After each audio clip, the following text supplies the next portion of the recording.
Hi.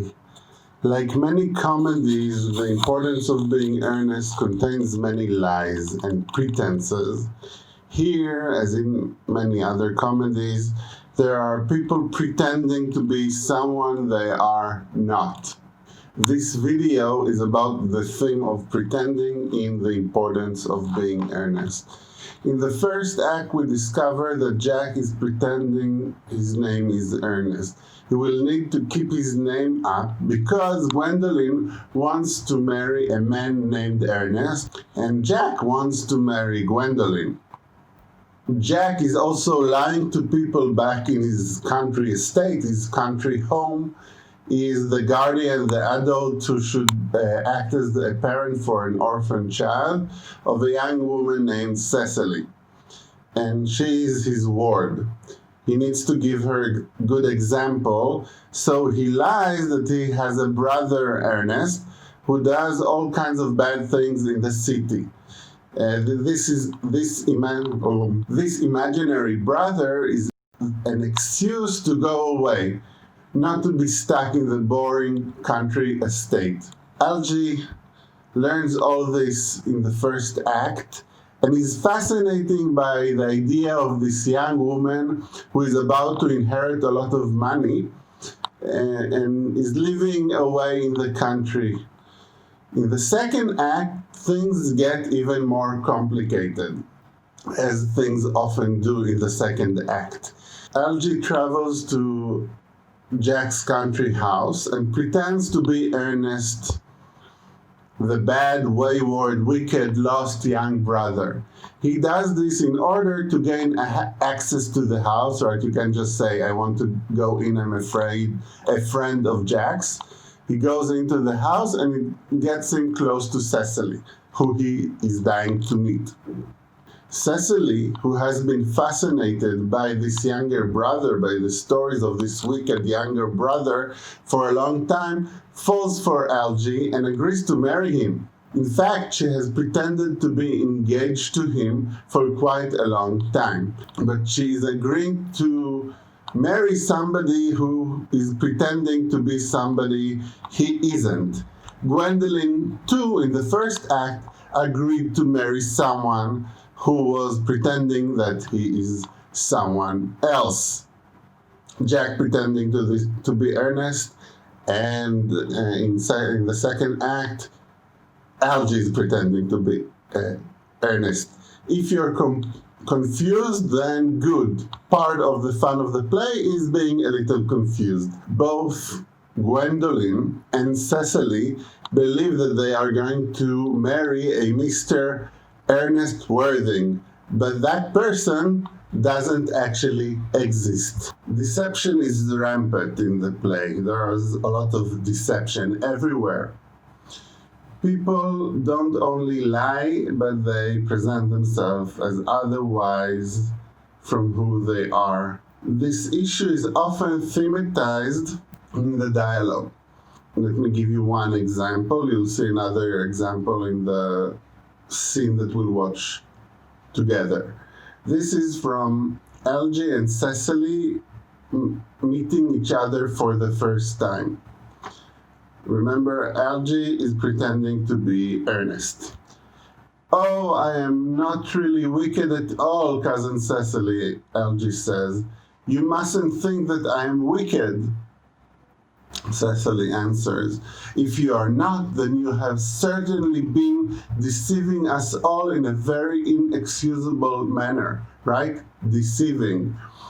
I hope you have not been leading a double life, being two people at the same time, pretending to be wicked and being really good all the time. That would be hypocrisy.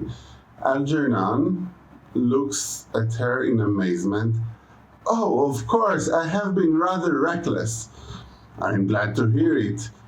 In fact, now you mention the subject, I have been very bad in my own small way. Here, still playing Ernest, he's accused of pretending to be bad when he was in fact good all along. Usually when you accuse somebody of hypocrisy, it's the other way around, right? You accuse somebody of pretending to be moral and good while they actually are bad or immoral. So it's a kind of reversal of the cliche again. Cecily suggests one form of pretense when another one is actually at play.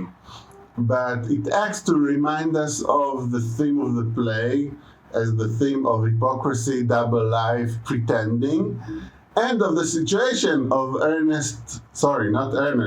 of Algie pretending to be Earnest.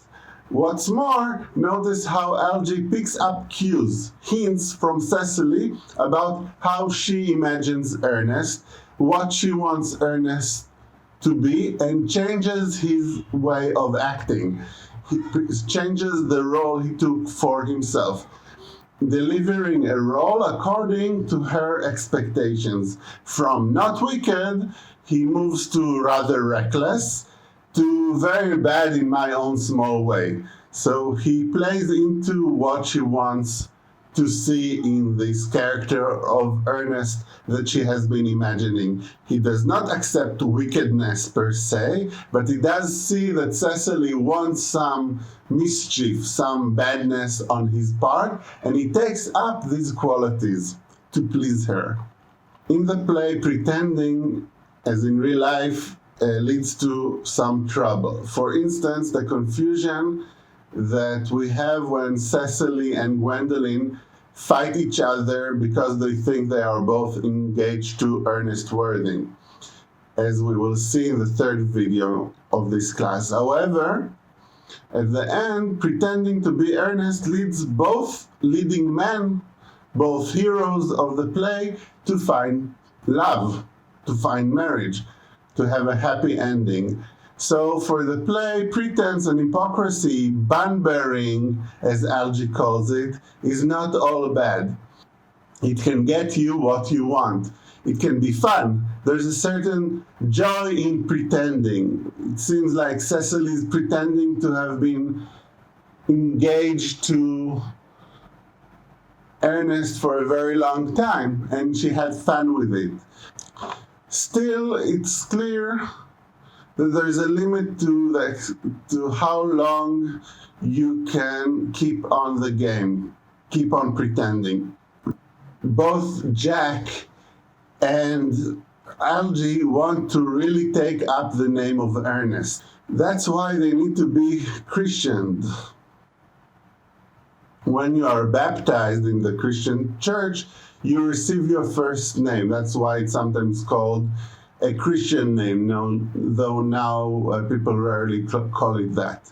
So if they are Christian Earnest, that means that their real name is Earnest and they don't need to pretend anymore. That's why they run to be baptized. Still, for the play overall, it seems that pretending is so strong that it can shape reality. It turns a Jack into an Earnest. Cecily will really get engaged to the man pretending to be Earnest. Jack will really become Earnest for his love. In the play, I think taking on roles is actually presented quite positively. This is unlike conventional morality, where we usually expect people to be who they really are and not to pretend to be other people. In the next video, I will talk more generally about role-playing and pretending and how it connects to the role of the actor